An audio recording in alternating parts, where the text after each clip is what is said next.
समुद्र मंथन फिजिक्स में आपका स्वागत है।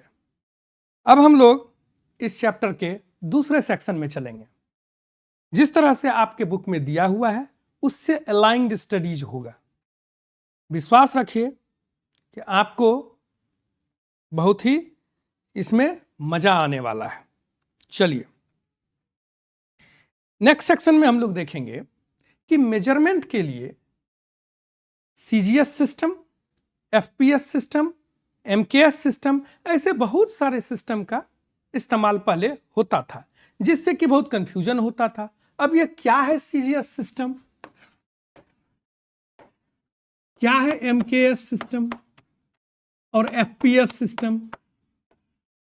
आपने भी यह देखा होगा कि जब सारा मेजरमेंट हम लोग सेंटीमीटर और मीटर में करते हैं तो फिर बहुत सारे चीज जो दरवाजा आता है वह सब फीट में करते हैं, तो इसमें थोड़ा एक कंफ्यूजन हो जाता है। अब मुझे फीट को चेंज करना पड़ेगा, थोड़ा ऐसा कंफ्यूजन आता है। जमीन के नाप में डिसमिल में नाप होता है, करी में नाप होता है, कट्ठा में नाप होता है। तो इस तरीका से जहां जहां पर लोग हैं वो अगर अपने हिसाब से यूनिट डिजाइन करेंगे तो बहुत ही कंफ्यूजन होगा। फिर 1971 में लोगों ने आपस में बैठ करके एक सहमति के साथ एक सिस्टम ऑफ यूनिट्स को एक्सेप्ट किया। उसको इंटरनेशनल सिस्टम ऑफ यूनिट्स बोलते हैं।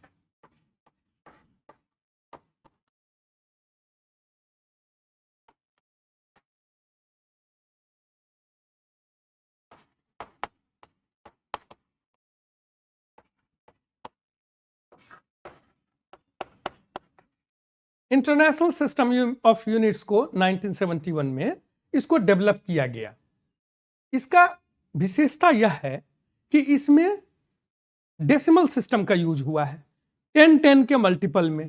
तो अगर हमको कन्वर्जन करना होता है तो बहुत ही आसान होता है। इसमें क्या है, सीजीएस सिस्टम, सेंटीमीटर, ग्राम, सेकेंड, सेंटीमीटर, ग्राम और सेकेंड। एमकेएस सिस्टम में क्या होता है, एफपीएस सिस्टम में क्या होता है, फुट, पाउंड, सेकेंड। एमकेएस में क्या होता है, मीटर, किलोग्राम, सेकेंड। ठीक है। तो अब इतने सारे सिस्टम में अगर हम इस्तेमाल करेंगे तो बहुत सारा कंफ्यूजन आएगा कन्वर्जन का। यह इतना बड़ा सीरियस प्रॉब्लम है कि कुछ स्पेस मिशंस, कुछ न्यूक्लियर कॉन्फ्लिक्ट्स इस कन्वर्जन सिस्टम के कारण आया है। आपको यूट्यूब में यह सब कभी ना कभी देखने के लिए मिलेगा। हमें उस पर फोकस नहीं करना है, हमें करना है कि हम कौन सा सिस्टम फॉलो करते हैं। हम एसआई सिस्टम फॉलो करते हैं। इसके पहले मैंने मेंशन शायद पिछले क्लास में नहीं किया था कि जो फंडामेंटल यूनिट्स है और उससे जो डिराइव्ड यूनिट्स आता है, दोनों के यूनियन को सिस्टम ऑफ यूनिट्स बोलते हैं। उसमें से जो हम लोग करंटली फॉलो कर रहे हैं वह इंटरनेशनल सिस्टम ऑफ यूनिट्स, इसको एसआई यूनिट्स के नाम से जाना जाता है। एब्रिविएशन इसका एसआई यूनिट है, आईएस नहीं है। अब क्यों नहीं है, इसलिए क्योंकि यह फ्रेंच लैंग्वेज में लिखा गया है, ओरिजिनली लिखा गया है, तो उसके इनिशियल्स भी वहीं से लिए गए हैं। फ्रेंच में सिस्टम इंटरनेशनल यूनिट्स ऐसे करके आता है, तो इसीलिए एस पहले आएगा और आई बाद आएगा। एक जो कॉमन पैटर्न मैंने देखा है कि इन सभी में जो दूसरा वाला वर्ड होता है उसका इनिशियल पहले आ जाता है। इस डिस्कशन से रिलेटेड, इस इंटरनेशनल सिस्टम ऑफ यूनिट्स से रिलेटेड दो और टर्म आता है जो कि आपको जानना चाहिए। क्या है कि यह तो इंटरनेशनल सिस्टम ऑफ यूनिट्स हुआ, लेकिन वहां पर भी एक डिसीजन बॉडी होगी, एक डिस्कशन रूम होता होगा। तो यहां से रिलेटेड दो चीज और भी आपको आना चाहिए जो आपके बुक में दिया हुआ है। एक है सीजीपीएम और एक है बीआईपीएम। इंटरनेशनल सिस्टम ऑफ यूनिट्स, यह मान लीजिए कि एक ऑर्गेनाइजेशन हुआ, इसके अंदर में जो जनरल कॉन्फ्रेंस जो होता है वह सीजीपीएम हुआ, और जो वेट्स एंड और जो एक और इसके अंदर में एक बॉडी है उसका नाम BIPM है। नाम रिकवर करने के लिए जिस प्रकार से मैंने बोला कि SI यूनिट्स को पहले I पहले आता है फिर S का नाम लेते हैं, इंटरनेशनल सिस्टम ऑफ यूनिट्स हो जाता है, उसी तरीके से CGPM में पहले G का बात आएगा और उसके बाद, मतलब इससे क्या है कि आपको याद रखने में आसानी होता है। तो G से पहले ले लेंगे general conference on weights and measurement. ठीक है, जनरल कॉन्फ्रेंस आप लिख लीजिए सीधा, आपके बुक में भी दिया हुआ है, एनसीईआरटी में दिया हुआ है, general conference on weights and measurement. और BIPM में भी फिर याद रखने के लिए तो मान लीजिए रट सकते हैं, लेकिन मेमोरी बहुत ज्यादा साथ आपका नहीं देगा, वह निगेटिव मार्क्स दे देता है। आपके पास ऑलवेज लॉजिक होना चाहिए, याद करने का भी लॉजिक होना चाहिए। मैं कैसे याद रखता हूं, अब BIPM है, फिर से मैंने लॉजिक क्या बोला है कि सेकेंड लेटर पहले लेटर का है, तो IB ऐसे यहां से मैं ढूंढता हूं, international bureau of weights and measurements. जब 2-4 बार आप पढ़ लेंगे तो आपको पता चलेगा ये PM जो है या उनके फ्रेंच वर्ड में वेट्स एंड मेजरमेंट्स के लिए ही आता है। तो BIPM में भी international bureau of weights and measurement, याद रखने में आपको आसानी होगा। जनरली यह रिवाइज होते रहता है, आपकी बुक में 2018 लिखा हुआ है, लेकिन 2020 में भी लास्ट हुआ था, उसके बीच में इन 5 सालों में भी हुआ रहा होगा, तो सिर्फ ईयर चेंज हुआ है। जो भी चीज आपको बता रहे हैं एग्जाम में मोस्टली SI यूनिट्स का फुल फॉर्म पूछा जाएगा, हो सकता है CGPM भी पूछे, BIPM भी पूछे, लेकिन यह नहीं पूछा जाता है। इंटरनेशनल से यही चीज लोग नहीं जानते हैं, तो ये डिफिकल्ट वो लोग भी कहां पूछ करके जाएगा। आप जानिए इंटरनेशनल सिस्टम ऑफ यूनिट्स में I को इधर ले लेते हैं, S को ऐसे ले लेते हैं।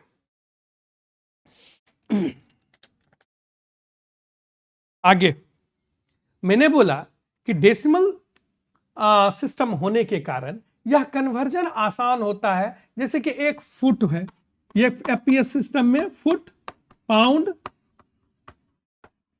सेकेंड, एक से दूसरे में कन्वर्ट करने में कितना दिक्कत आ रहा है। लेकिन जब आप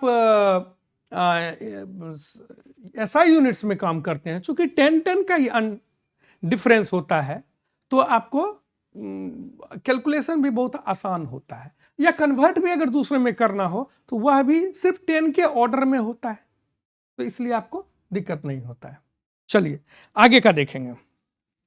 इससे रिलेटेड आपके बुक में एक एक्सरसाइज में 1.3 एक्सरसाइज को आप देखेंगे। क्या लिखा हुआ है, एक calorie is a unit of heat energy.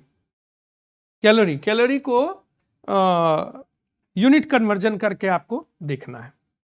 एक कैलोरी क्या होता है, यह आप हीट चैप्टर में आप दोबारा से पढ़ेंगे, लेकिन अभी के लिए कुछ कुछ चीज क्या है कि आप अगर आपको उतना समझ में अभी नहीं भी आए तो कुछ कुछ चीज को आप एज्यूम करके आपको चलना होगा, क्योंकि यूनिट्स एंड डायमेंशन में हम जिस यूनिट्स और डायमेंशन का बात करते हैं वह आपके आगे के चैप्टर में दिया हुआ है। लेकिन 10वीं कक्षा में भी मुझे याद है कि जब मैं भी पढ़ता था तो 10वीं कक्षा में भी हीट का चर्चा किया गया है।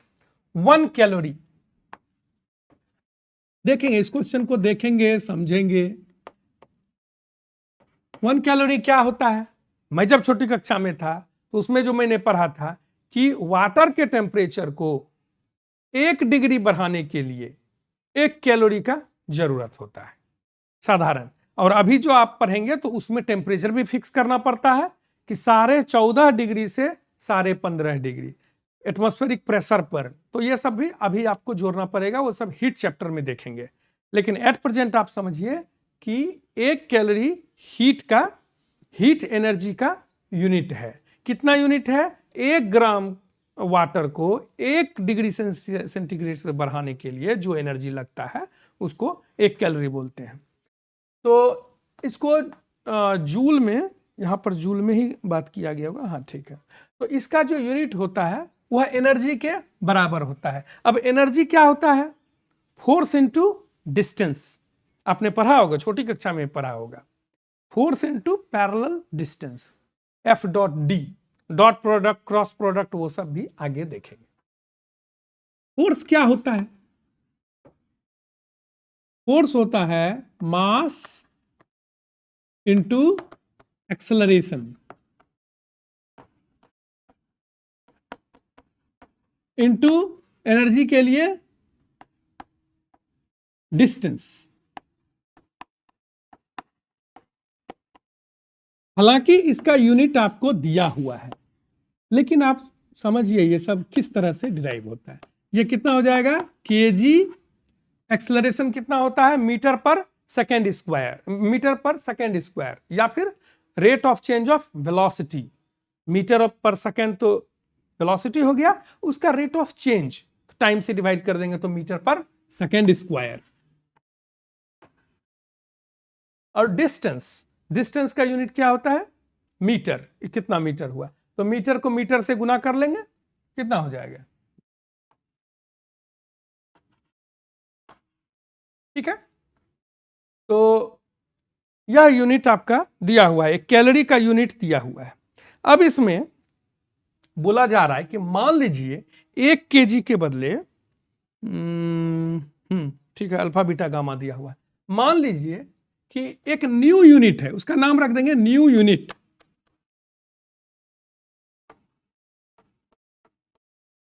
Of heat energy. New unit of heat energy में बोल रहा है कि यह अल्फा केजी है, बीटा मीटर है, और मीटर पर सेकेंड स्क्वायर यहां, और गामा सेकेंड है।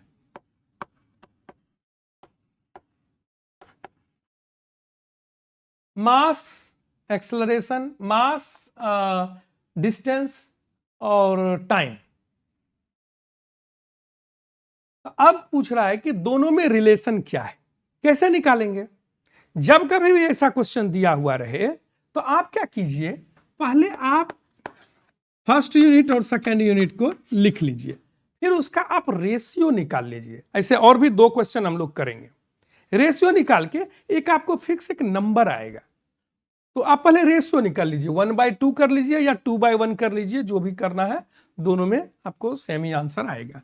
तो मान लीजिए कि दोनों का मैं रेशियो निकाल लेता हूं, तो कितना हो जाएगा, अल्फा बीटा गामा,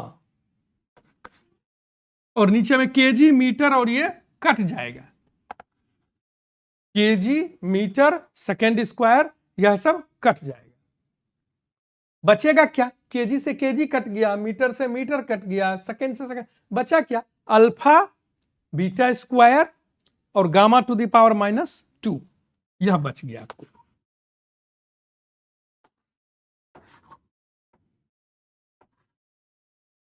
ठीक है, यह एक तरह से क्या बोल रहा है, 1 new unit of heat energy is this much times of old energy. अब यहां पर क्वेश्चन में क्या दिया हुआ है कि so that a calorie has magnitude 4.2 इतना in term of new unit। Calorie को आपको एक्सप्रेस में करना है, क्या लिखा हुआ है, new unit by old unit. अब ओल्ड यूनिट को बोल रहा है न्यू यूनिट के फॉर्म में लिखने के लिए। यह कितना लिखा हुआ है, 1 कैलोरी। फर्स्ट में क्या लिखा हुआ है, 1 कैलोरी, तो 1 कैलोरी इज इक्वल टू, इसी को लिख लेंगे यहां, 1 कैलोरी इज इक्वल टू, 1 को इधर कर दिया, यह डिवाइड हो गया, alpha two the power -1, beta two the power -2, gamma two the power +2 of, ये यहां कर दिया, ये यहां कर दिया, नीचे आ गया, और यहां ऑफ 2 मतलब क्या है, new unit of heat energy.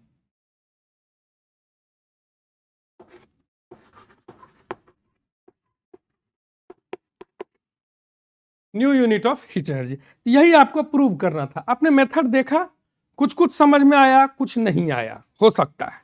इसी के लिए मैंने कुछ क्वेश्चन ऐड किए हुए हैं जो कि नीट एग्जाम में भी आया हुआ है। सेम इसी कंसेप्ट पर। मेरा क्या मानना है कि आप जो भी क्वेश्चन कीजिए, अगर वह आप एक स्टैंडर्ड क्वेश्चन करेंगे तो उसमें आपको भी मजा आएगा और विश्वास ज्यादा होगा। इससे रिलेटेड क्वेश्चन है 1.3 मैंने कर दिया, यहां पर 1.6। तो नीट AIPMT में 2011 का आया हुआ एक क्वेश्चन है, उसको हम लोग करेंगे। क्या है इसमें देखिए, डेंसिटी दिया हुआ है, डेंसिटी ऑफ मटेरियल 4 ग्राम पर सेंटीक्यूब दिया हुआ है। इसको मैं इरेज कर देता हूं, आप वीडियो देखिए हमारा, है ना, उसमें आपको बहुत सारा चीज मिलेगा देखने के लिए। और इस सब में जो ना हड़बड़ी नहीं करना है, यह जो है मूवी नहीं है। आप जरा सा हड़बड़ी करेंगे ना तो जरा सा आपका छूट जाएगा। फिर लोग स्टूडेंट्स जो है नए नए में उनको पता नहीं होता है और बाद में उनको रिपीट करना पड़ता है, वही चीज को दोबारा पढ़ना पड़ता है। क्यों? क्योंकि आपने पढ़ते समय में आपको रफ्तार धीमा रखना है, क्वेश्चन ज्यादा बनाना है, लेकिन समझना धीरे धीरे है। थोड़ा सा स्पीड में पढ़े मतलब समझ जाइए थोड़ा सा आपने कोई चीज छोड़ दिया। मशीन एडवांस हो रहा है, आदमी का दिमाग एडवांस नहीं हो रहा है। क्यों नहीं हो रहा है?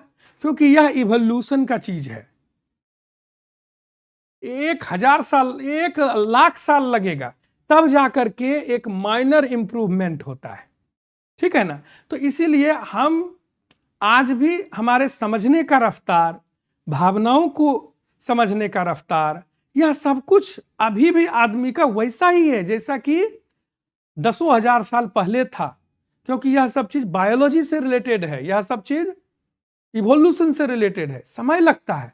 इसीलिए लाख दुनिया आपको कहे, लाख दुनिया कहे कि इस चीज में तुम थोड़ा सा एडवांस मेथड यूज करो, मत करो, एनिमेशन आपको बर्बाद कर देगा। इमेजिनेशन चाहिए। आप समझेंगे मैं क्या बोल रहा हूं, धीरे धीरे समझेंगे। चलिए, तो अगला क्वेश्चन है कि डेंसिटी दिया हुआ है, density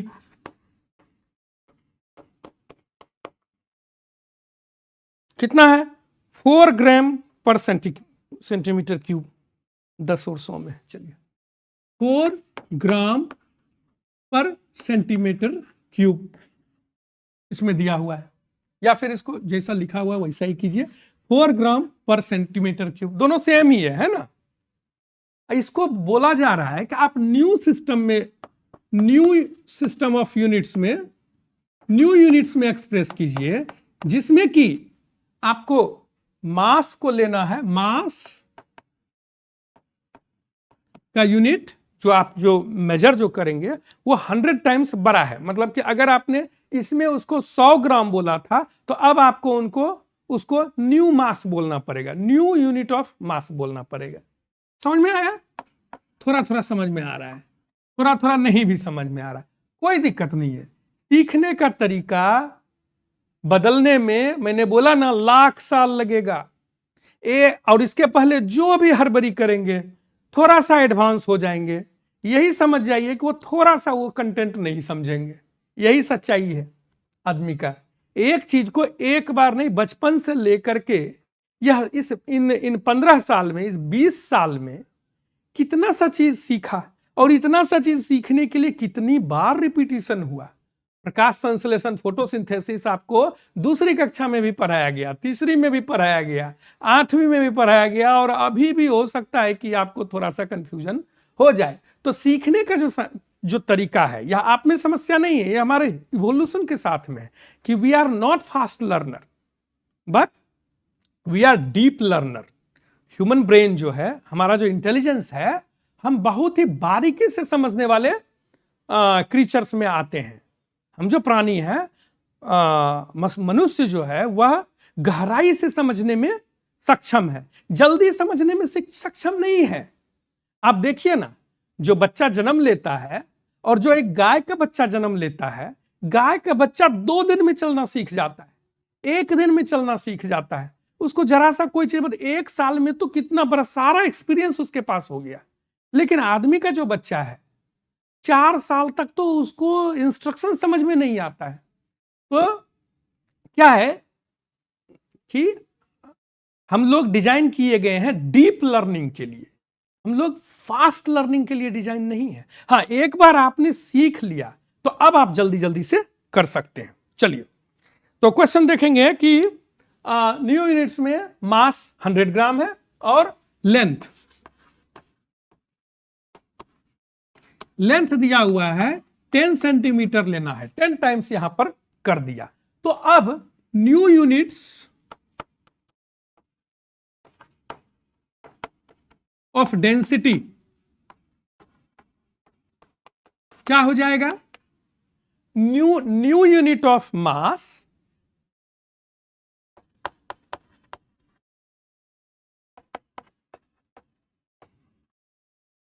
bye new unit of volume. Volume is equal to क्या होता है? वॉल्यूम जो है सेंटीमीटर क्यूब, मीटर क्यूब, मतलब लेंथ का 3 डायमेंशन वहां पर होता है। यह सारा टर्म डायमेंशन और यह भी आपको आगे मैं बताऊंगा, लेकिन आप यह जानते हैं कि सेंटीमीटर क्यूब इस तरह से आता है, वो वहां पर लिखा हुआ भी है। ठीक है, यह आपका हो गया दूसरा। कितना हो गया? मास के जगह पे 100 ग्राम कर देंगे और सेंटीमीटर क्यूब तो 10 सेंटीमीटर पर माइनस क्यूब कर देंगे। फॉर्मेट तो यही रहेगा। क्वेश्चन को कैसे बनाएंगे? जैसा मैंने पहले बताया था, क्या करेंगे? न्यू या ओल्ड में कोई new units by old units. Question solve करते समय इतना कुछ हम लोग लिखते नहीं है, लेकिन समझने के लिए एक एक चीज समझिए, कोई हड़बड़ी नहीं है। लोगों का साल निकल जाता है, लेकिन कंसेप्ट का क्लैरिटी नहीं रहने पर एक बेसिक क्वेश्चन के आंसर देने में भी दिक्कत आता है। इसके लिए आप समझेंगे और एकदम गहराई से समझेंगे, क्योंकि इसी फॉर्मेट पे आपके नीट एग्जाम का मैं बात कर रहा हूं। 37 इयर्स का PYQ रखा हुआ है, और समझिए कि मात्र 4 से 5 ही क्वेश्चन आपको बनाना है, सारा ही हो जाएगा। ठीक है, न्यू यूनिट्स में क्या आया? 100 ग्राम इंटू 10⁻³ डिवाइडेड बाय ग्राम, वो सब कट गया, ग्राम से ग्राम और सेंटीमीटर क्यूब से सेंटीमीटर क्यूब, तो यह इसका रेशियो आ गया। अब क्या पूछ रहा है?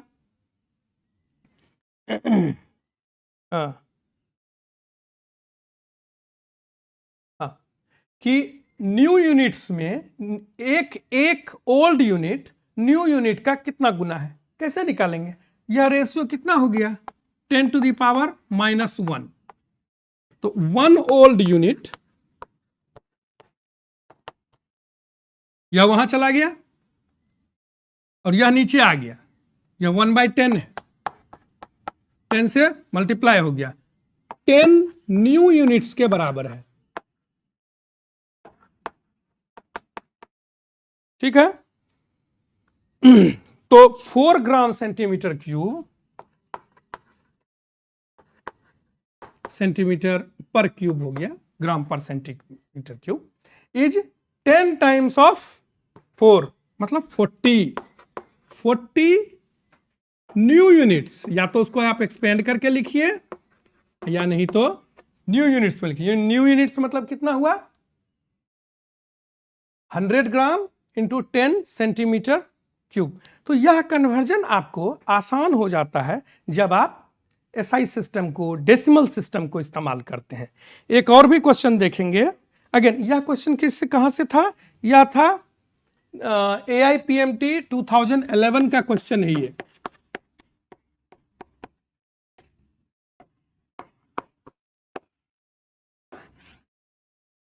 सभी क्वेश्चन हम लोग नहीं करेंगे, लेकिन आप सभी क्वेश्चन नीट से भी करने में सक्षम होंगे, और NCERT का तो एक्सरसाइज साथ में मैं करवा ही दूंगा। आगे 1.10 में बता रहा हूं। ठीक है, अगेन फोर्स के बारे में बात किया जा रहा है। फिर से एक क्वेश्चन है, क्वेश्चन में मैं बता दूंगा, और आप अगर मन हो आपका तो आप नीट का बुक खरीद लीजिएगा। नीट का मैंने बोला ना कि नीट का डिफिकल्टी और एनसीईआरटी का डिफिकल्टी दोनों बराबर ही है, दोनों में कोई अंतर नहीं है। बहुत ही आसान क्वेश्चन नीट में भी आ रहा है। मुझे तो लगता है आपका बोर्ड एग्जाम में ज्यादा डिफिकल्ट क्वेश्चन आता है, नीट के फिजिक्स में उससे भी आसान क्वेश्चन आ रहा है। लेकिन चलिए, एक वैरायटी ऑफ क्वेश्चन हो जाता है और एक आपको ट्रस्ट हो जाता है कि चलो नीट का भी हो गया, थोड़ा सुनने में आपको अच्छा लगता है। यह AIPMT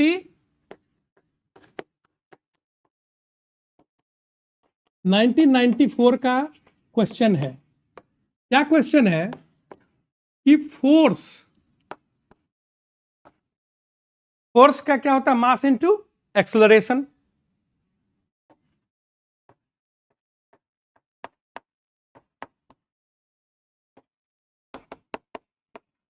पढ़िए, मन से पढ़िए, समझ के पढ़िए। मास का यूनिट क्या है? किलोग्राम। एक्सेलरेशन का यूनिट क्या है? Metre per second square. क्यों होता है मीटर पर सेकेंड स्क्वायर? क्योंकि एक्सेलरेशन होता है rate of change of velocity, कि 10 सेकेंड में हमारा स्पीड अगर 50 के स्पीड से 100 चला गया तो 1 सेकेंड में वेलोसिटी चेंज होने का रफ्तार कितना है? 50 से 100 गया, मतलब अंतर कितने का आया? 50 का आया। 10 सेकेंड में गया तो 1 सेकेंड में कितना हुआ? 5 का हुआ। तो एक्सेलरेशन कितना हो गया? 5 वेलोसिटी यूनिट पर सेकेंड। तो समझ गया आपने, मीटर पर सेकेंड होता है वेलोसिटी का, और उसका रेट तो मीटर पर सेकेंड स्क्वायर। तो ओल्ड यूनिट्स यह हो गया आपका। अब न्यू यूनिट देख लेंगे। न्यू यूनिट, हाँ, तो यह SI सिस्टम में दिया हुआ है किलोग्राम इसमें। अब नया यूनिट्स देख लेंगे, न्यू यूनिट्स में क्या क्या कर दिया है? मास, लेंथ और टाइम, इसी तीनों में अंतर कर सकते हैं। मास 10 ग्राम कर दिया है। मान लीजिए 1 ग्राम, मान लीजिए मास को 1 kg के बदले में 10 ग्राम रखते तो क्या होता? लेंथ को 10 सेंटीमीटर कर दिया है और टाइम को 0.1 सेकेंड कर दिया गया है। 0.1 सेकेंड कर दिया गया है। तो आप बताइए कि एक न्यू यूनिट, ओल्ड यूनिट, इसको न्यूटन बोलते हैं फोर्स के, इसके एक स्पेशल नाम है 1 न्यूटन। फोर्स के यूनिट को न्यूटन बोलते हैं। तो यह पूछ रहा है कि न्यू यूनिट्स में 1 unit of force, old unit जो कि 1 न्यूटन है, में कितना होगा? कैसे निकालेंगे? इस सब क्वेश्चन का करने का क्या तरीका है? आप रेशियो निकालिए। New units by old units is equal to कितना हो जाएगा? Mass into acceleration, KG metre square करके है। तो यू न्यू यूनिट्स में मास कितना हो जाएगा? 10 ग्राम।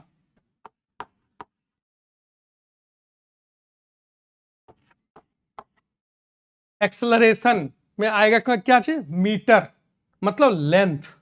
यह चीज क्या लिखा हुआ रहता है? Mass into length into time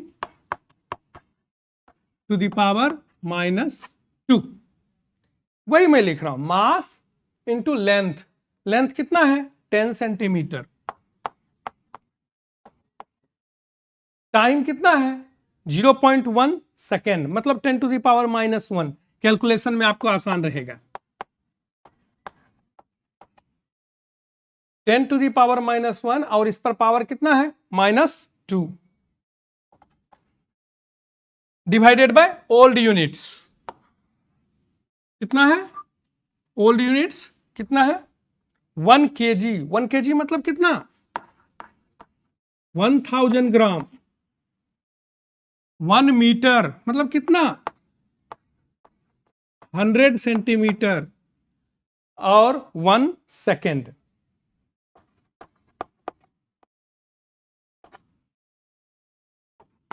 ratio का वैल्यू कितना आ गया, यह तो कट गया, ग्राम सेंटीमीटर यूनिट्स का तो कोई वैल्यू नहीं है यहां पर। अब जो डिजिट्स है दोनों को सेम में लिखेंगे तब तो उसको ऑपरेशन कर सकते हैं, मैथमेटिकल ऑपरेशन। तो कितना आ रहा है ये 10 टू द पावर 1, 1 + 1 2, और ये -1 इंटू -2, मतलब ये 2 लिखा हुआ है, 10 टू द पावर 2 लिखा हुआ है, ये 10 टू पावर 1 है, ये 10 टू द पावर 1 है। तो कितना हो गया, कवरेज में है 10 टू द पावर 4 लिखा हुआ है, ये डिवाइडेड बाय यह कितना लिखा हुआ है 10 टू द पावर 3 + 2 5, और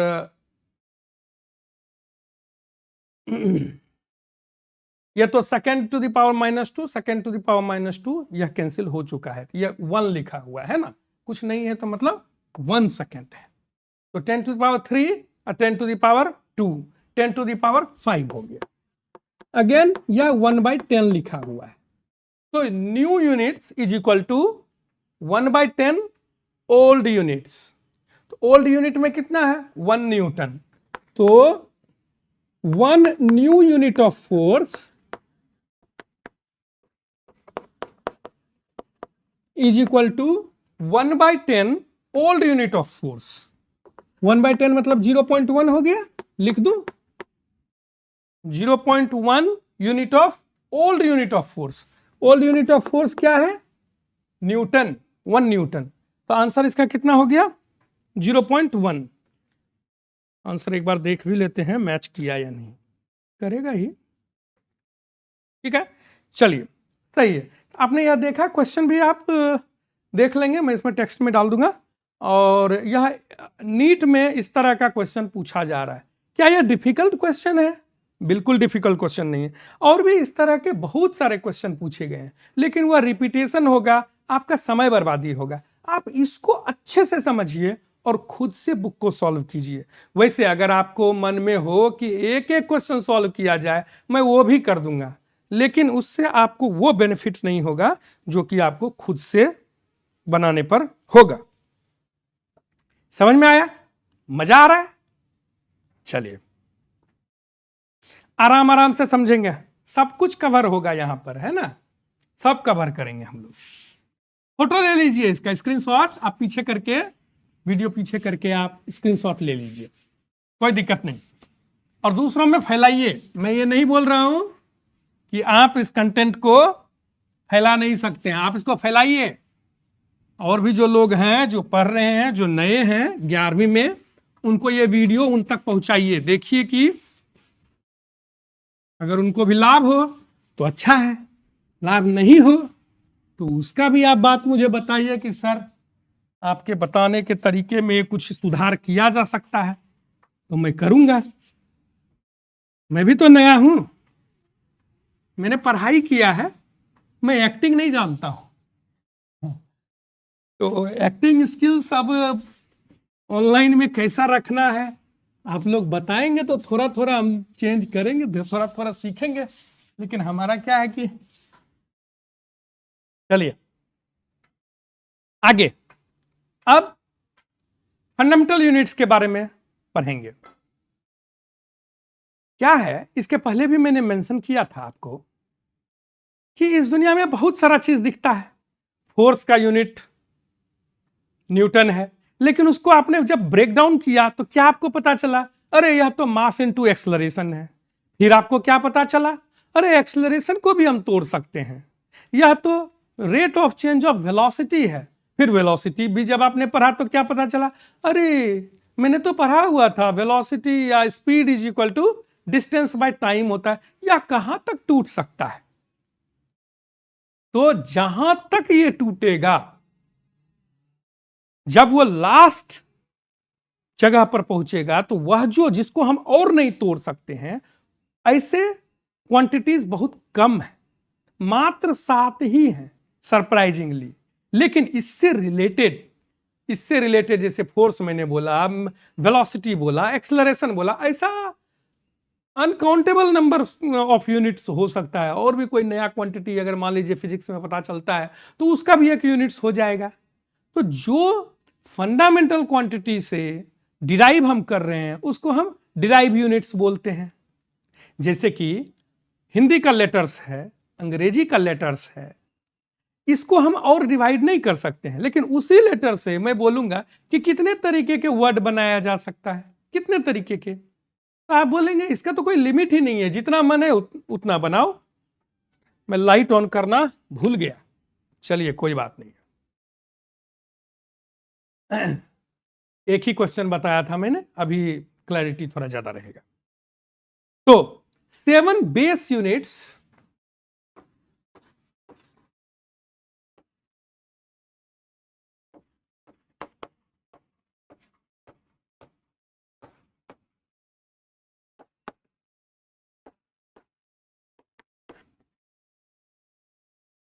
सेवन बेस यूनिट्स और 7 फंडामेंटल यूनिट्स के बारे में हम लोग जानेंगे। यह क्या यूनिट्स हैं जो कि इंडिपेंडेंट यूनिट्स के तरीके से इसको चुना गया है। क्या यही 7 यूनिट्स से यह पूरा दुनिया डिराइव होगा? नहीं, दूसरे भी हम 7 इंडिपेंडेंट यूनिट्स ले सकते हैं जिस पर यह दुनिया डिपेंड करता है। लेकिन जो आपसी सहमति से लोगों ने डिसाइड किया है, वह डिसाइड किया है कि यह 7 बेस यूनिट पे हम लोग काम करेंगे। एसआई सिस्टम के एसआई यूनिट्स में हम लोग बात करेंगे। अब इन 7 का नाम क्या है? मैं दावे के साथ बोल सकता हूं कि जो लोग अभी 11वीं 12वीं के एग्जाम दे भी चुके हैं, शायद पढ़ भी रहे हैं, उनको यह 7 के साथ रिकॉल करने में उनको बहुत ही परेशानी होता है। रिकॉल उनसे नहीं होता है। क्यों नहीं होता है? ऐसा नहीं कि उनका मेमोरी वीक है, इसलिए नहीं होता है क्योंकि जिस समय उन्होंने पढ़ाई किया तो उसको शायद रटने का कोशिश किया, उसके लिए कोई तरीका नहीं निकाला। मैं आपको इमेजिनेशन का तरीका भी बताऊंगा।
यह 7 फंडामेंटल यूनिट्स हैं।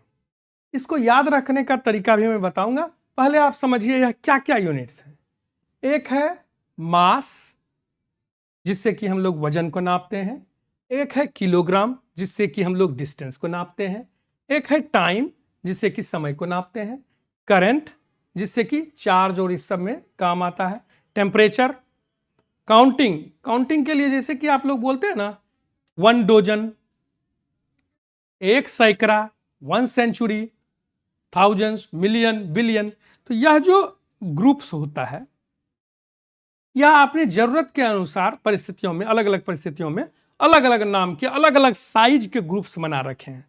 तो जो फिजिक्स और केमिस्ट्री में जो मॉलिक्यूलर लेवल और एटॉमिक लेवल पर काउंटिंग का इस्तेमाल होता है, वो बहुत बहुत बहुत बड़ा होता है।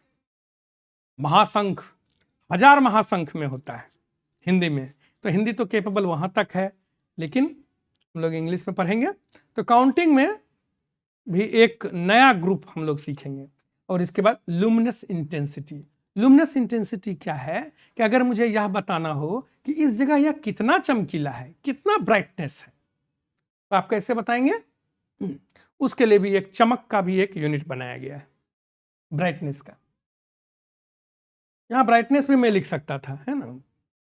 चलिए, अब इसको कैसे याद रखेंगे? देखिए, मास, लेंथ और टाइम जो है वह तो याद रह ही जाता है लोगों को, लेकिन इसके आगे का 4 रिकॉल करने में उनको दिक्कत होता है।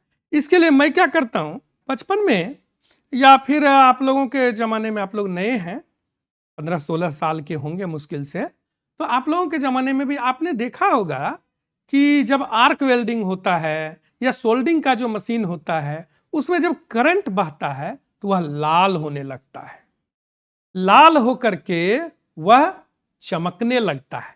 देखा है आपने? तो यह 3 तो आपको सीधा याद होना चाहिए, मास, लेंथ एंड टाइम, क्योंकि पूरा मैकेनिक्स का दुनिया इसी के अराउंड में घूमता है। यह आपको सिंपली लोगों को याद भी रहता है, इसमें कोई ऐसा बात नहीं है, इसमें याद रहता है। इसको डिनोट हम लोग मास, लेंथ, टाइम। अब आप जब भी इमेजिन करेंगे कि एक वायर दिया हुआ है और उसमें एक करंट हम लोग पास कर रहे हैं, पास क्या कर रहे हैं? करंट। करंट डालने से क्या हुआ? वह वायर लाल हो गया, टेम्परेचर।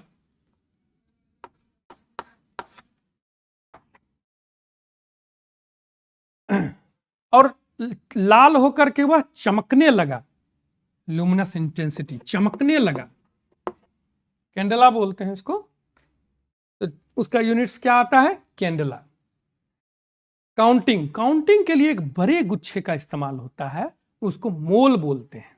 यह जनरली एलिमेंट्री पार्टिकल्स, इसके बाद मोल के बाद एक तरह से यह कस्टमरी है कि आपको एलिमेंट्री पार्टिकल का भी नाम लेना ही लेना है। यह आपके बुक में स्ट्रेस करके दिया गया है कि जब भी आप मोल बोलेंगे तो आपको उसके साथ में एलिमेंट्री पार्टिकल का नाम बोलना ही होगा। 1 mole of electron, 1 mole of proton, 1 mole of atoms, 1 mole of molecules. लेकिन जो स्टार्स हैं वह भी इसी ऑर्डर में रहता है, तो स्टार्स को आपको नहीं बोलना है 1 मोल ऑफ स्टार्स, ऐसा सुना भी नहीं। और आपके बुक में स्पेसिफिकली मेंशन है कि मोल जब भी बोलेंगे तो उसके बाद आपको एलिमेंट्री पार्टिकल्स बोलना है। ठीक है, आप बुक भी पढ़िएगा, उसमें आपको यह चीज मिलेगा। फिर से एक बार इसको देख लेंगे, मास, लेंथ, टाइम। फिर एक हाथ में एक रेसिस्टर ले लेंगे, उसमें करंट डाल देंगे, एक वायर ले लेंगे, उसमें करंट डाल देंगे, करंट लिख लीजिएगा। उससे यह गर्म होने लगेगा तो आप टेम्परेचर लिख लीजिएगा, उससे चमक निकलने लगेगा तो आप उसको ब्राइटनेस में काउंट कर लीजिएगा। और उसके बाद एक अलग से मात्र एक ही चीज याद रखना पड़ेगा कि काउंटिंग के लिए, एलिमेंट्री पार्टिकल्स के लिए मोल का इस्तेमाल होता है। 1 मोल जब भी इस्तेमाल होगा उसके बाद में, मोल शब्द के बाद में आपको एलिमेंट्री पार्टिकल का नाम लेना ही लेना है कि आप किसका बात कर रहे हैं, और यह एलिमेंट्री पार्टिकल ही होना चाहिए। ठीक है, चलिए अब फिर से देखेंगे मास। एसआई यूनिट्स में मास किस में मेजर करते हैं आप? केजी में मेजर करते हैं। लेंथ को किस में मेजर करते हैं आप? मीटर में मेजर करते हैं। टाइम को किस में मेजर करते हैं? सेकेंड में मेजर करते हैं। करंट को किस में मेजर करते हैं? एम्पियर में मेजर करते हैं। टेम्परेचर को किस में मेजर करते हैं? केल्विन में, एब्सोल्यूट टेम्परेचर में। काउंटिंग में मोल हो गया, यह तो मोल ही है, और मोल को मोल ही लिखते हैं, है ना। यूनिट्स में भी यह मोल ही है। लुमिनस इंटेंसिटी मतलब ब्राइटनेस, ये क्या है? ब्राइटनेस।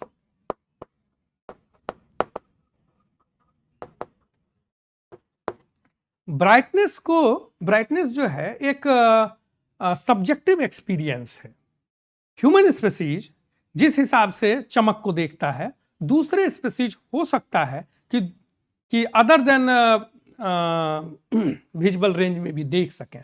तो यह एक सब्जेक्टिव एक्सपीरियंस है, फिजियोलॉजिकल प्रोसेस से यह रिलेटेड है। आंखों के, हमारे आंखों के हिसाब से यह बना हुआ क्वांटिटी है, और सब क्वांटिटी जो है यह ऑब्जेक्टिव स्केल पर है। चलिए, तो ब्राइटनेस को किससे रिप्रेजेंट करते हैं? कैंडेला से। उसका यूनिट क्या है? कैंडेला। उसको रिप्रेजेंट करते हैं CD से, कैंडल। चलिए अब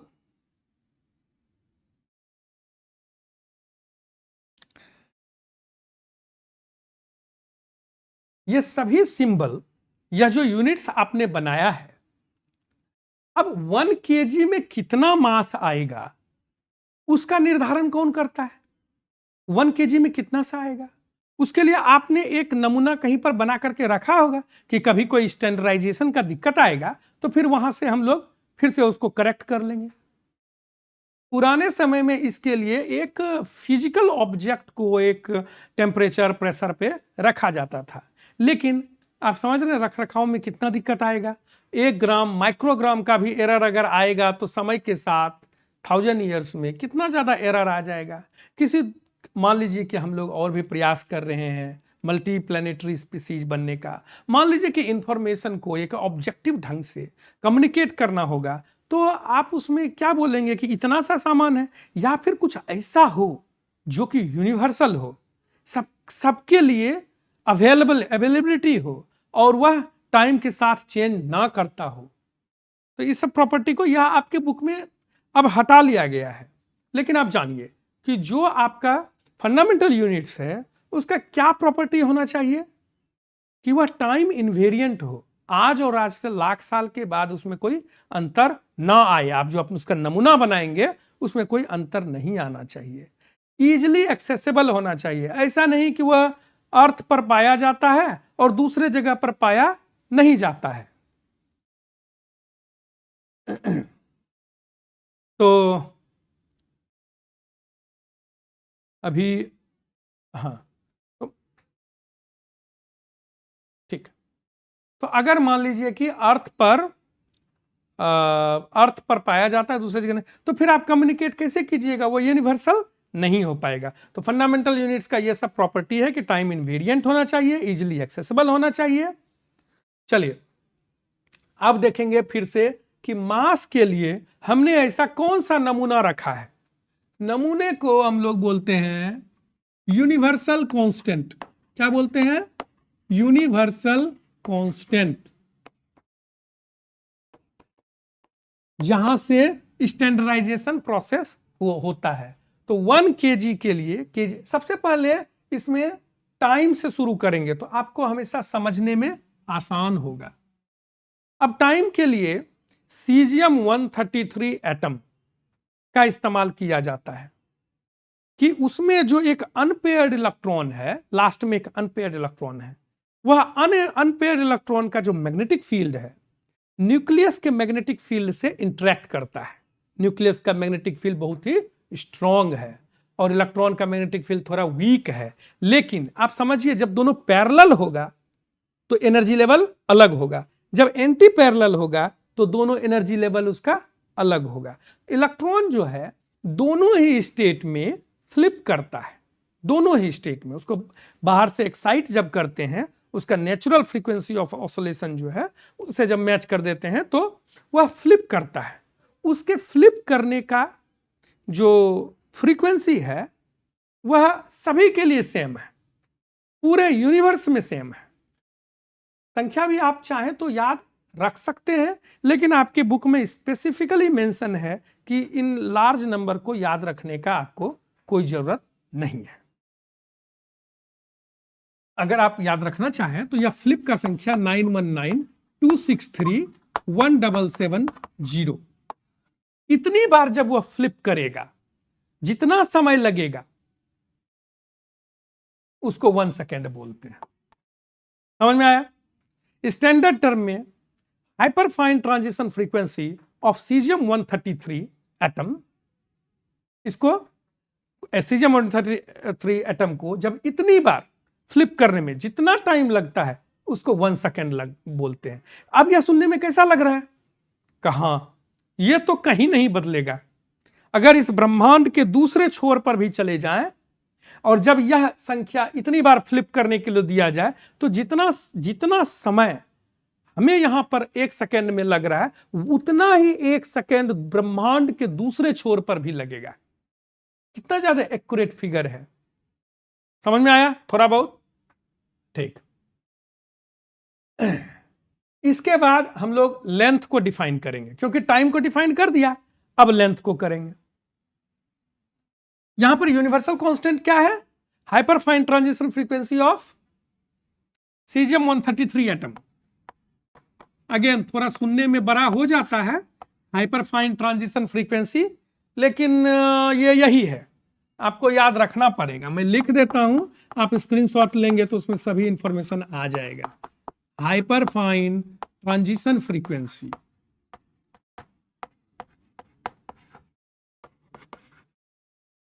क्या है? ये है मैग्नेटिक फील्ड न्यूक्लियस का जब इलेक्ट्रॉन के मैग्नेटिक फील्ड से इंटरेक्ट करता है तो दो एनर्जी लेवल बनता है, एक पैरेलल का और एक एंटी पैरेलल का। इस दोनों के बीच में अनपेयर्ड इलेक्ट्रॉन फ्लिप करता है, यह उससे रिलेटेड है। अब आप पढ़ेंगे तो आपको ज्यादा समझ में आएगा। इसके बाद हम लोग लेंथ के लिए पढ़ेंगे। लेंथ के लिए जिसको चूज किया गया है वह है velocity of light. Velocity of light universal constant क्या है? वेलोसिटी को चेंज कर दीजिए फिजिक्स में, इसको स्पीड बोल दीजिए, यह ज्यादा यूज होता है।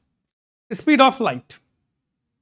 स्पीड ऑफ लाइट क्या है कि एक सेकेंड में, जो कि सेकेंड मैंने डिफाइन किया हुआ है फ्रीक्वेंसी के टर्म में, एक सेकेंड में जितना दूरी जाता है उसको वह उसका स्पीड हो गया। तो स्पीड भी दिया हुआ है। यह सब जो डिजिट्स में लिखूंगा यह आपको याद नहीं करना है।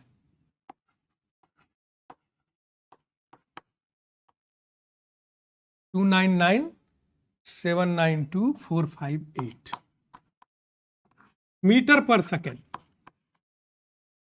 अब सेकेंड मेरा ऑलरेडी डिफाइंड है, यह क्या है? Metre per second. सेकेंड मेरा ऑलरेडी डिफाइंड है, इसको सी से रिप्रेजेंट करते हैं। सी से मैं इसको ना घेर दूंगा जो कि आपको समझ आए। यूनिवर्सल कांस्टेंट सी से कंपेयर करते हैं। यहां पर इतना मीटर, तो क्या मैं मीटर का साइज रखूं कि इस एक सेकेंड में जो कि यहां डिफाइन है वह 1 मीटर, वह इतने मीटर चले जाए, 299792458 इतना मीटर चले जाए। तो ये इस तरह से अगर स्टैंडर्डाइज किया जाएगा, स्पीड ऑफ लाइट हमारे लिए और किसी दूसरे के लिए all inertial frame of reference ब्रह्मांड के दूसरी छोर पर भी चले जाएं तो वह सेम ही रहता है। तो स्टैंडर्डाइजेशन के लिए जो नमूना लिया है बिल्कुल ही परफेक्ट है, और यह सब यूनिवर्सल कांस्टेंट है। तो ये इसमें ऐसा भी वेयरिंग टेयरिंग मेंटेनेंस किसी का जरूरत नहीं है। इसी प्रकार से आप सिर्फ ये चीज जानिए कि किससे किसको जोड़ा गया है। कम से कम एक दो चीज को जान लेंगे तो आपको ज्यादा याद रहेगा। मास को जोड़ा गया है प्लैंक्स कांस्टेंट से। यह सब आप सीखिएगा, hc/λ, एनर्जी ऑफ रेडिएशन, ये सब सीखिएगा। मैं इसको घेर दे रहा हूं यूनिवर्सल कांस्टेंट को। इसका यूनिट्स आप देखिए क्या है, जूल इंटू सेकेंड। बहुत ही पॉपुलर है, ये एग्जाम में पूछा जाता है, जूल इंटू सेकेंड। इसको जब हम एक्सपेंड करेंगे तो जूल हो गया force into distance, into second दिया हुआ है।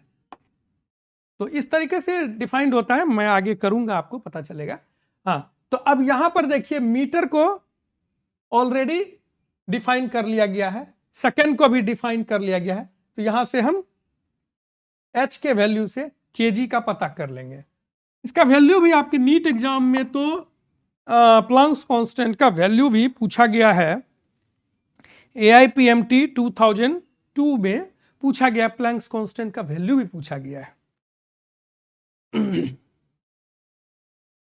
तो इसको याद रखिए, 6.626 इंटू 10⁻⁻34 जूल इंटू सेकेंड होता है, जूल इंटू सेकेंड। अब आगे 3 मैंने डिफाइन कर दिया। मैकेनिक्स में यही 3 आपका घूम घूम के आएगा, मास, लेंथ एंड टाइम। इसके बाद करंट। करंट को किससे करेंगे? करंट क्या होता है? करंट होता है कि एक सेकेंड में कितना चार्ज फ्लो हुआ, इसको करंट बोलते हैं। तो इसका यूनिवर्सल कांस्टेंट में भी कहीं ना कहीं चार्ज का जिक्र होगा। तो इसको यूनिवर्सल कांस्टेंट इसका है इलेक्ट्रॉन का चार्ज। कितना होता है, यह सब भी आपसे पूछा जा सकता है। 1.6 इंटू 10⁻⁻19 कूलम्ब, याद रखिए यह सब नंबर, है ना।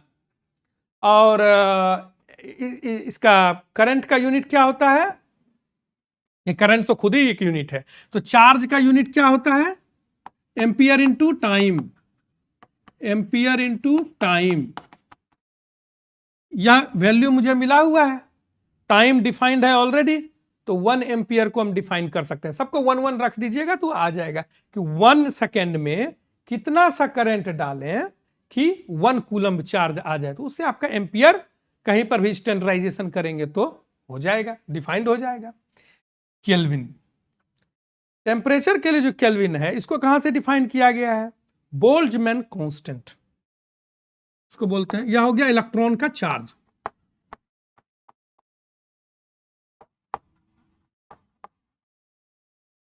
इसके लिए यूनिवर्सल कांस्टेंट क्या है, बोल्ट्जमैन कांस्टेंट।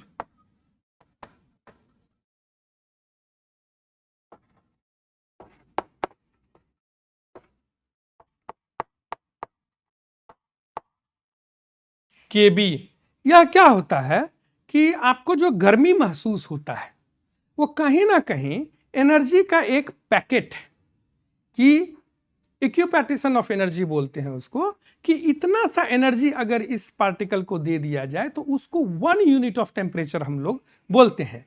हीट चैप्टर में इसको हम पढ़ेंगे। बोल्ट्जमैन कांस्टेंट का यूनिट क्या होता है, जूल पर केल्विन। अब जूल मैंने ऑलरेडी वहां डिफाइन किया हुआ था, यहां पर joule into second, joule defined है, बोल्ट्जमैन के कांस्टेंट का वैल्यू दिया हुआ है, वैल्यू भी लिख देने से आपको थोड़ा सा एक आइडिया होगा कि मैं किस ऑर्डर का बात कर रहा हूं। 1.38 इंटू 10⁻⁻23 जूल पर केल्विन। इसको निकालने का एक तरीका आप यह याद रखिए कि 1 मोल क्वांटिटी, उसको जब आप इनवर्स ले लेते हैं, 1/1 मोल कर लेते हैं, ओके, जब आप 1/1 मोल कर लेते हैं तो उसको बोल्ट्जमैन कांस्टेंट हम लोग बोलते हैं। बोल्ट्जमैन कांस्टेंट का वैल्यू आपको आ जाएगा जूल पर केल्विन। तो जूल डिफाइंड है, केबी का वैल्यू पता है, तो हम केल्विन का वैल्यू निकाल सकते हैं। ओके, आगे आगे देखेंगे मोल। देखिए, किसी भी क्वांटिटी का 1 मोल जो संख्या है,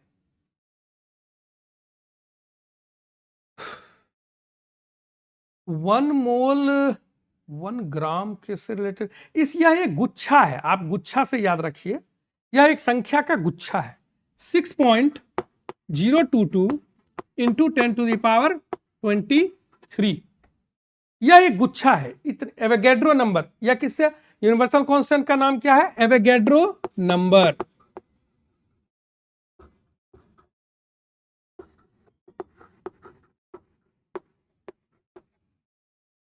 एक तरह से आप समझिए कि ऑन एवरेज 1 ग्राम प्रोटॉन या फिर प्रोटॉन न्यूट्रॉन, 1 ग्राम प्रोटॉन या 1 ग्राम न्यूट्रॉन में जितना संख्या होता है 1 ग्राम में, अब 1 ग्राम ऑलरेडी डिफाइंड है मेरा, तो जो जो संख्या होता है उसको एवोगैड्रो नंबर कहते हैं। नॉर्मली इसको 1 ग्राम प्रोटॉन नहीं बोलते हैं, इसको बोलते हैं 1 AMU, एटॉमिक मास यूनिट। यह एक तरीके से हाइड्रोजन एटम या फिर कार्बन 12 एटम लेकर के उसका एक एवरेज निकाला जाता है, लेकिन ऑन एवरेज वह आपके मास ऑफ प्रोटॉन का 1 ग्राम होने के लिए जितना लगता है उसका ये वैल्यू है। तो 1 से डिवाइड कर देंगे ना तो आपको केबी का वैल्यू आ जाएगा। इस सब का इस्तेमाल हीट में आता भी है कि जब आप मोल के लिए बात करते हैं तो गैस कांस्टेंट का वैल्यू 8.3 लेते हैं, और जब आप एक मॉलिक्यूल के बारे में बात करते हैं तो वहां पर सेम ही चेंज होकर के हम लोग केबी का वैल्यू ले लेते हैं 1.38। वह क्या है कि जब आप 1 का बात करेंगे और जब आप इतने 1 मोल का बात करेंगे तो जो कांस्टेंट का वैल्यू है वह भी मल्टीप्लाई हो जाएगा। ठीक है, आपको समझ में आएगा। तो एवोगैड्रो नंबर, कभी कोई पूछे कि काउंटिंग के लिए यूनिवर्सल कांस्टेंट क्या है, तो वह है एवोगैड्रो नंबर। इसके बाद लुमिनस इंटेंसिटी। लुमिनस इंटेंसिटी थोड़ा मुझे लगता है कि आपके क्लास में कम दिया गया है, तो आप थोड़ा कम में समझिए, फिर भी मैं थोड़ा आपको ज्यादा बता दूंगा। आप जो ट्यूबलाइट खरीदते हैं उसमें लिखा हुआ रहता है 100 ल्यूमन पर वाट। यह क्या है? इसको ल्यूमिनस एफिकेसी बोलते हैं। ल्यूमन क्या है कि टोटल जो उससे चमक निकला, टोटल जो ब्राइटनेस निकला, उसको ल्यूमन बोलते हैं, ल्यूमिनस फ्लक्स बोलते हैं।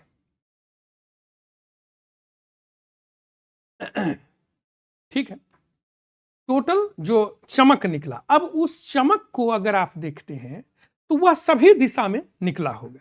आपको किसी एक पर्टिकुलर डायरेक्शन में चाहिए, पर्टिकुलर डायरेक्शन में। तो जब कभी भी आप 3D वर्ल्ड में बात करते हैं एंगल के फॉर्म में, एंगल के फॉर्म में, तो वहां पर सॉलिड एंगल का बात होता है। तो वह जो चमक है, जो कि मान लीजिए कि एक ऑर्ब रखा हुआ है, एक गोला रखा हुआ है, उसके अंदर में लाइट जल रहा है, उससे सभी डायरेक्शन में लाइट निकल रहा है। सभी चमक को अगर एक जगह में कंसंट्रेट करके देखें कि कितना चमक निकला हुआ है, इसको ल्यूमिनस फ्लक्स बोलते हैं, ल्यूमन बोलते हैं टोटल चमक को। और एक पर सॉलिड एंगल में एक सॉलिड एंगल में जितना चमक आ रहा है, टोटल सॉलिड एंगल सभी डायरेक्शन को मिलाकर के 4 पाई होता है। एक सॉलिड एंगल में जितना चमक आ रहा है, समझ में आ रहा, उसको लुमिनस इंटेंसिटी बोलते हैं। करेक्ट? लुमिनस इंटेंसिटी का यूनिट कैंडेला है। स्टैंडर्डाइजेशन के लिए अब क्या है, चमक भी अलग अलग रंग का अलग अलग आता है। लाल अलग ब्राइटनेस महसूस होता है, और उतने ही इंटेंसिटी के साथ अगर पीली रोशनी को करें तो अलग अलग होता है। तो इसके लिए इन्होंने स्टैंडर्डाइजेशन के लिए जिस लाइट का यूज किया है वह है 555 नैनोमीटर, या फिर फ्रीक्वेंसी में लेंगे तो 540 इंटू 10⁻⁴ आपके बुक में फ्रीक्वेंसी में लिखा हुआ है, और अलग जगह पर नैनोमीटर में भी लिखा रहता है।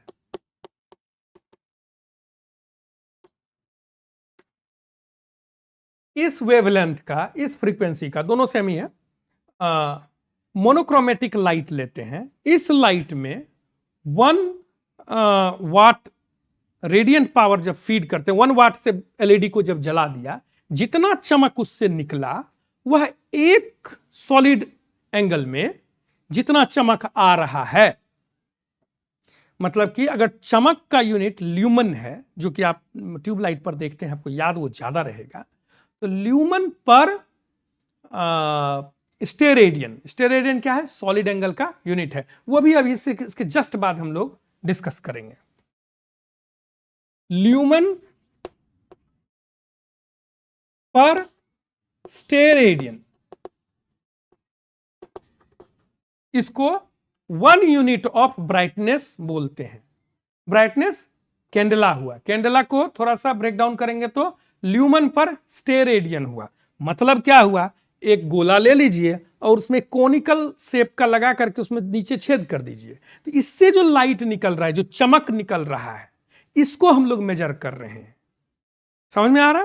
टोटल निकला, उसमें एक सॉलिड एंगल में जो चमक आया, उसको हम लोग luminous intensity candela, universal constant आप समझ गए। उसके लिए लाइट कौन सा यूज होता है? 555 नैनोमीटर या फिर 540 इंटू 10⁻12 हर्ज। 1 वाट का उसमें रेडियंट पावर जब जाता है, उसके बाद जो टोटल चमक निकलता है, टोटल ल्यूमन निकलता है, वह एक डायरेक्शन में 1 सॉलिड एंगल में जितना चमक आता है, उसको हम लोग 1 कैंडेला बोलते हैं। थोड़ा बहुत आपको आइडिया लगा? आपके पास बुक भी है, आप उसको रेफर कीजिए, आपको उससे बहुत ही फायदा मिलेगा। इसके बाद हम लोग 2 और यूनिट को देखेंगे। 7 फंडामेंटल यूनिट्स के साथ साथ में 2 और यूनिट्स होता है जिसको हम लोग पढ़ते हैं। यह 7 फंडामेंटल यूनिट्स में नहीं आता है। दोनों क्या है, एंगल से रिलेटेड है। तो इसी के साथ में मैं कर देता हूं, जो कि आपको स्क्रीनशॉट रखने में आसान हो। चलिए,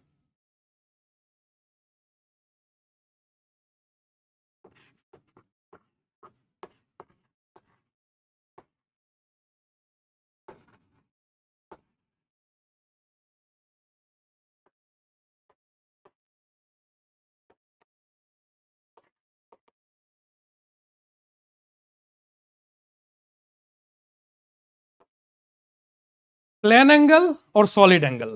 प्लेन एंगल को थीटा से रिप्रेजेंट करेंगे और सॉलिड एंगल को ओमेगा से रिप्रेजेंट करेंगे। यह दोनों क्वांटिटी, इसका यूनिट्स तो होता है रेडियन, यह यूनिट्स है इसका, और यहां पर स्टेरेडियन। रिप्रेजेंट इसको RAD से करते हैं और इसको SR से करते हैं। दिख रहा है आपको? इस साइड से ज्यादा क्लैरिटी में दिखेगा। इस दोनों का यूनिट्स तो होता है, लेकिन दोनों का डायमेंशन नहीं होता है, नो डायमेंशन।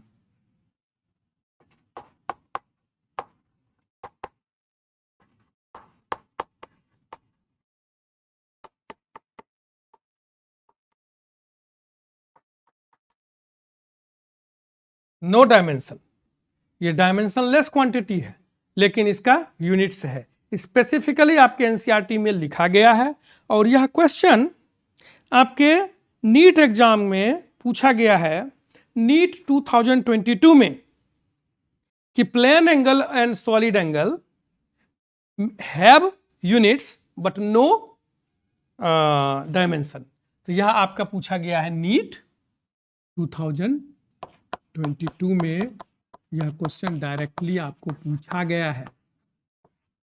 ठीक है, अब समझेंगे कि प्लेन एंगल क्या होता है।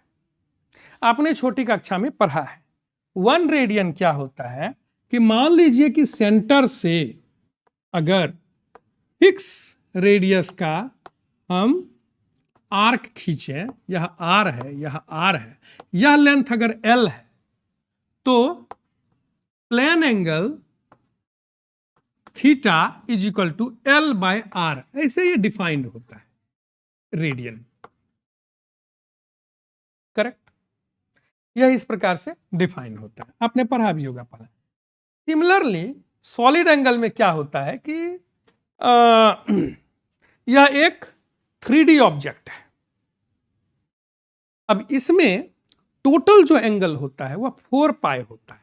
जो सेंटर है 3D में, सेंटर को एपेक्स बोलते हैं। अब इस एपेक्स से मान लीजिए कि 3D ऑब्जेक्ट है, एपेक्स का जो यह एंगल है इसको सॉलिड एंगल बोलते हैं। सॉलिड एंगल को ओमेगा से रिप्रेजेंट करते हैं, इसको ओमेगा बोलते हैं। यह क्या होता है, इसी के आधार पर, जैसे यह L/R है, दोनों में 1 यूनिट ऑफ लेंथ जो है वह बढ़ जाता है। Omega is equal to area by radius square होता है, R स्क्वायर होता है। इसको अगर आप इंटीग्रल फॉर्म में लिखना चाहेंगे, जहां पर कि ये रेडियस सेम नहीं रहता है, वह भी होता है, लेकिन आपके नीट एग्जाम में उतना जरूरत नहीं है, IIT में भी कम ही जरूरत है, लेकिन समटाइम्स रियलाइजेशन करने के लिए आपको जरूरत पड़ेगा। मुझे पड़ता है समटाइम्स, उसका जरूरत होता है। चलिए, तो यह ओमेगा, ये इतना, यह प्लानिंग, इसको SR से रिप्रेजेंट करते हैं, स्टेरेडियन, इतना स्टेरेडियन SR। एक एग्जांपल के लिए आप देखिए कि जो स्फीयर है उसका टोटल एरिया कितना है, 4 पाई R स्क्वायर, और उसका रेडियस है R। तो सॉलिड एंगल कितना हो जाएगा, 4 पाई R square divided by R square, कितना हो गया, 4 पाई सॉलिड एंगल हो गया। यहां से आपको याद रहेगा कि टोटल सॉलिड एंगल कितना होता है, पाई होता है, 2 पाई होता है, कंफ्यूजन हो जाता है ना। और प्लेन एंगल टोटल कितना होता है, तो उसके लिए आप सर्कल याद रखेंगे, टोटल लेंथ कितना होता है 2 पाई आर डिवाइडेड बाय रेडियस। तो 2 पाई आर बाय रेडियस कितना हो गया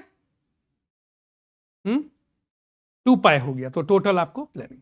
अब देखिए, अब इसमें एक चीज मैं जो चाहता हूं कि आपको इसी जगह बता दिया जाए, कन्वर्जन में चाहता हूं कि प्लेन एंगल रेडियन और डिग्री के बीच का कन्वर्जन आपको बता दिया। एक क्वेश्चन भी पूछा गया है नीट में, एक क्वेश्चन पूछा है इन लोगों ने कि 1 मिनट कितना होता है, ऐसा करके पूछा है आपको। तो अब मैं इसको मिटा देता हूं, अगर मन हो तो आप एक बार इसका स्क्रीनशॉट ले लीजिए, ठीक है ना, आपको काम आएगा ये, अब काम आएगा आपको।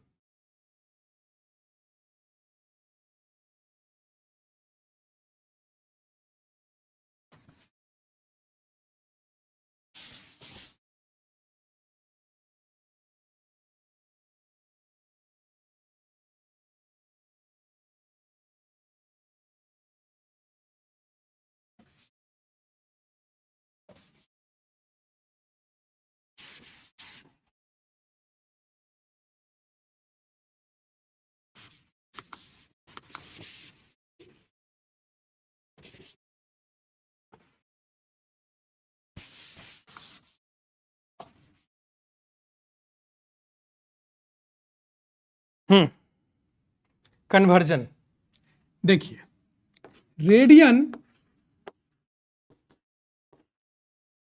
और डिग्री इसके बीच का कन्वर्जन करना है। सर्कल ले लिया, टोटल कितना डिग्री होता है उसमें 360 डिग्री, और टोटल एक सर्कल में कितना रेडियन एंगल होता है 2 पाई रेडियन होता है।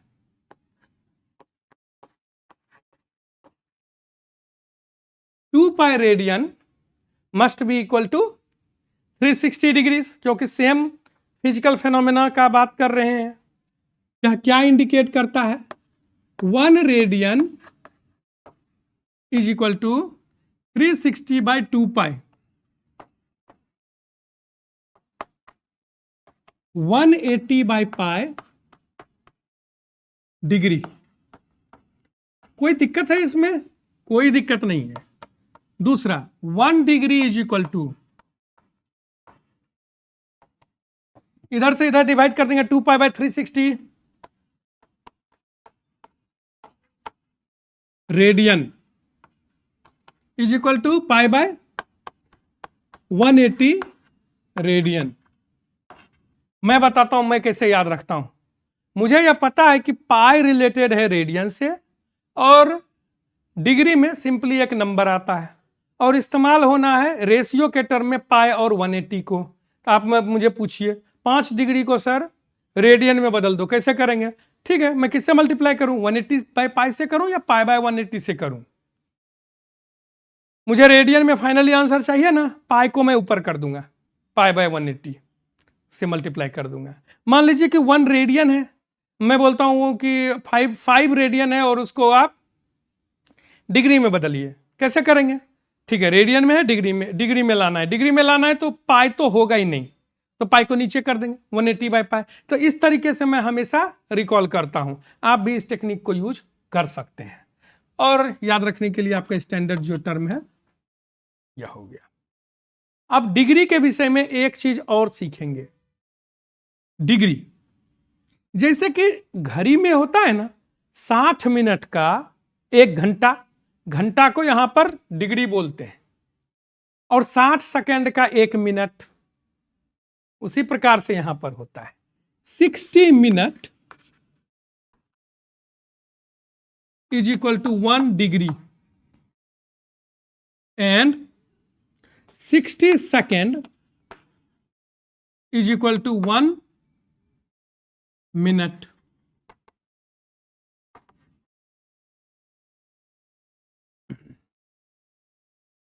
वन डिग्री को 1 इस तरह से शो करते हैं, 60 मिनट को 60 सिंगल डैश से रिप्रेजेंट करते हैं, 60 सेकंड को 60 डबल डैश से रिप्रेजेंट करते हैं। समझ में आया?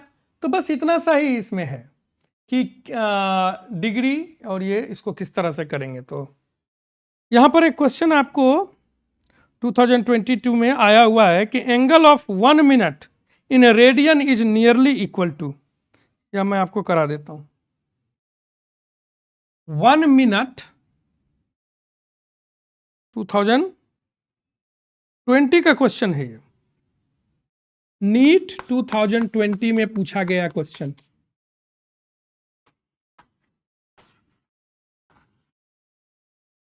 ठीक है, 1 minute is how much radian. कैसे करेंगे?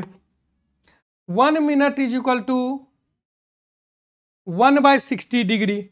यहां से पहले डिग्री में चले आइए, एंड 1 डिग्री को रेडियन में करना है तो π/180, क्योंकि रेडियन में है तो पाई को रखेंगे रेडियन। ये क्वेश्चन सॉल्व हो गया। आंसर आपको डेसिमल में दिया हुआ है, वो आप कन्वर्ट कर लीजिए। समझ में आया कैसे करेंगे? चलिए, लगभग अब ये फिनिश पर है।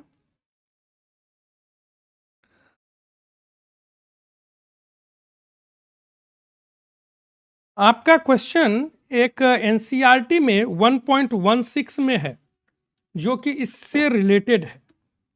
मैंने हिंट में लिखा हुआ है।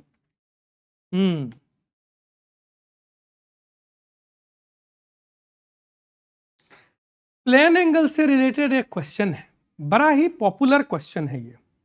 प्लेन एंगल से आपके एग्जाम में यह क्वेश्चन आता है। मुझे इरेज करना था, कहाँ रख दिया।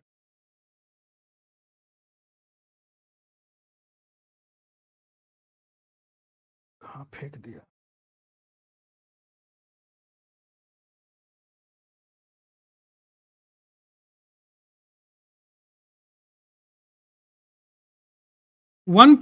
अपने एनसीईआरटी के क्वेश्चन 1.16 को आप लोग देखेंगे, पढ़िए उसको। 1.16 को पढ़िए। क्या है? ट्रेन से रिलेटेड क्वेश्चन है, उसमें दिया है। और यह क्वेश्चन आप समझिए कि जब मैंने आईआईटी का एग्जाम दिया था, तो उसमें यह क्वेश्चन आया हुआ क्वेश्चन है, बहुत बहुत बहुत साल पहले। यह आईआईटी में आया हुआ क्वेश्चन है। क्या है कि जब आप ट्रेन पर होते हैं, तो ट्रेन पे मान लीजिए कि आप खिड़की के साइड में बैठे हुए हैं। जो नजदीक का ट्रीज है और जो दूर का जो माउंटेन है, ट्रीज है, दोनों जब आप उसको देखते हैं, तो नजदीक का जो ट्रीज है वह लगता है कि जल्दी जल्दी से भाग गया, और दूर का जो माउंटेन है वो लगता है कि आपके साथ साथ चल रहा है। जब आप धरती पर चलते भी हैं तो आपको लगता है कि चंद्रमा जो है वो हमारे साथ साथ चल रहा है, लेकिन मेरे सामने का जो बगल का जो पेड़ है वह पीछे की ओर जा रहा है। ऐसा ट्रेन पर महसूस हुआ है आपको? हुआ ही होगा। और यह क्वेश्चन एग्जाम में पूछा हुआ है कि ऐसा क्यों होता है, ऐसा क्यों लगता है कि वह दूर जा रहा है और यह दूर नहीं जा रहा है। यह आपके प्लेन एंगल का क्वेश्चन है। देखिए, हमारे देखने का जो प्रोसेस है, किसी भी चीज को जो हम देखते हैं, वह हमारे आंखों पर जो एंगल बनता है, हम एंगुलर मतलब डायरेक्शन में देखते हैं, लीनियर में ऐसे नहीं देखते हैं। हम एंगल में देखते हैं कि हमारे इस आईज पर कितना एंगल पे वो बन रहा है। तो मान लीजिए कि यह ट्रेन है, इसमें आप बैठे हुए, यहां पर से आप देख रहे थे एक ऑब्जेक्ट, एक ट्री है, ऑब्जेक्ट है, उसको आप देख रहे थे, और आपके विजन के इस डायरेक्शन से यह भी 0 डिग्री बना रहा है, और एक दूर का ऑब्जेक्ट है वह भी 0 डिग्री बना रहा है इस लाइन से। अब ट्रेन थोड़ा सा आगे चला गया, ट्रेन को किधर में भेजूं? बोर्ड नीचे है तो नीचे ही भेजता हूं। मान लीजिए ट्रेन का डायरेक्शन ये है, और अब आप यहां पर चले आए।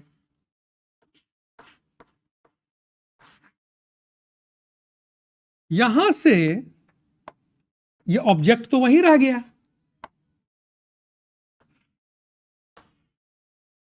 अब यह थीटा ए एंगल बनाने लगा। आपके यह लाइन दोनों में पैरेलल हम लोग रखेंगे, और यह जो बी है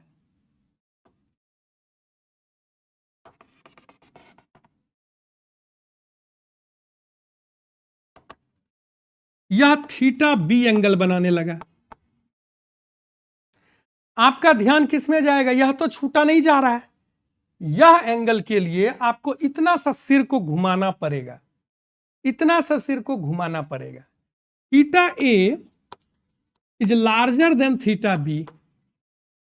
थीटा ए को देखने के लिए आपने यहां देखा, अब थीटा बी यहां पर है, आपने यहां देखा। जब आप प्रोसेस यहां से यहां देख रहे हैं, उसमें आपके मन में इल्यूजन क्या हो रहा है कि जो अब बी को देखने के लिए आपको यहीं पर रुकना था, पहले आप ए तक अगर चले आए देखने के लिए, तो आपको ऐसा लग रहा है कि जब यह सामान इतना दूर तक चला गया तो यह जरूर उठ के इधर आया होगा। इसलिए दूर का चीज आपको उल्टे डायरेक्शन में घूमता हुआ नजर आता है। क्यों? जब आप फोकस नजदीक के ट्रीज पर कीजिएगा तो उधर का जो सामान है वो इस लाइन ऑफ साइट में आपका नहीं आ रहा है, बल्कि या अभी आपने लाइन ऑफ साइट चेंज करके ये कर लिया, ज्यादा टर्न किया, तो आपको यह दिख रहा है कि इसके देखने के लिए तो मुझे उधर आना पड़ेगा। तो माइंड इल्यूजन क्या देता है? यह ऑलरेडी उधर से घूम के आ गया है। कितना सा घूमा? थीटा ए माइनस थीटा बी। इतना सा एंगल आपको लगता है कि वह सामान होना तो यहां चाहिए क्योंकि दोनों तो एक सीध में है, लेकिन वो यहां पर है। इसका मतलब ये यहां से घूम के यहां चले आया। समझ में आया? अभी सब समझ में आएगा आपको।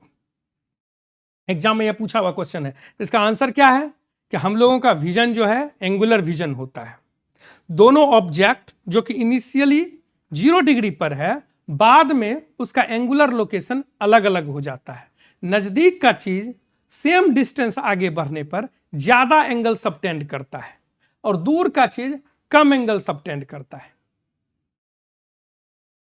तो दोनों का जो एंगुलर डिफरेंस है वह जहां पर हम फोकस करते हैं उसके हिसाब से हमको उसका रोटेशन लगता है। जब आप दूर के सामान पर फोकस कीजिएगा तो आपको लगेगा कि यह इस डायरेक्शन में, उल्टे डायरेक्शन में रोटेट हो रहा है। जब आप नजदीक के सामान पर फोकस कीजिएगा तो आपको लगेगा जो दूर का सामान है ना वो मेरे साथ साथ में चल रहा है, और यह ज्यादा पीछे गया या कम गया तो जरूर यह रोटेट कर रहा है। और यह जो रोटेशन का जो इल्यूजन आता है उसका रीजन ये है। आप इस फोटो को लेके कीजिएगा, आपको सब समझ में आएगा। यह आंखों पर बनने वाला एंगल है।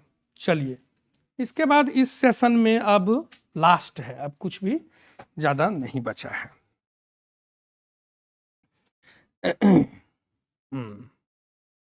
देखिए, आपको एसआई यूनिट्स और डिराइव्ड यूनिट्स का बहुत सारा प्रैक्टिस आपको दिया हुआ है। आपका अपेंडिक्स में अपेंडिक्स 6.1, 6.2, 6.3 और 1.2 टेबल जो है उसमें आप प्रैक्टिस कर सकते हैं, लेकिन बहुत सारा क्वांटिटी अभी आपको नहीं मालूम होगा। यहां पर एक बहुत ही इंटरेस्टिंग टर्म है जो मैं आपको बताना चाहता हूं। होगा तो इसको काट के मैं शॉर्ट्स में भी डाल दूंगा। अच्छा चीज है, इसको भी देखिए आप। आपने सुना होगा कैरेट। अब गोल्ड के टर्म में कैरेट किस चीज का लगता है आपको? यूनिट किस चीज का यूनिट है?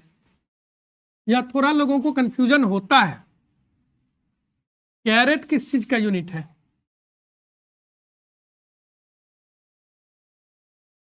देखिए, 1 कैरेट जनरली जब आप गोल्ड के विषय में सुनते हैं, यह प्योरिटी का सिंबल है, प्योरिटी का यूनिट है। 24 carat gold is equal to, purity कितना हो गया? प्योरिटी कितना हो गया इसका? 24/24। 100%।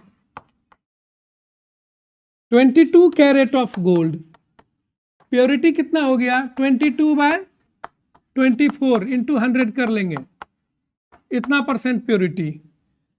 20 कैरेट गोल्ड, समझ में आया?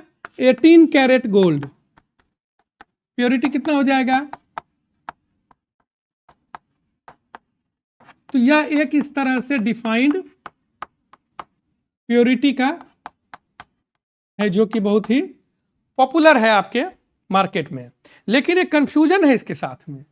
आप देखिए, आपने इस कैरेट का जिक्र कहीं कभी ना कभी डायमंड के टर्म में भी सुना होगा कि 50 कैरेट का हीरा मिला, 50 कैरेट का डायमंड मिला। तो अब यहां पर एक कंफ्यूजन आता है कि कैरेट जो है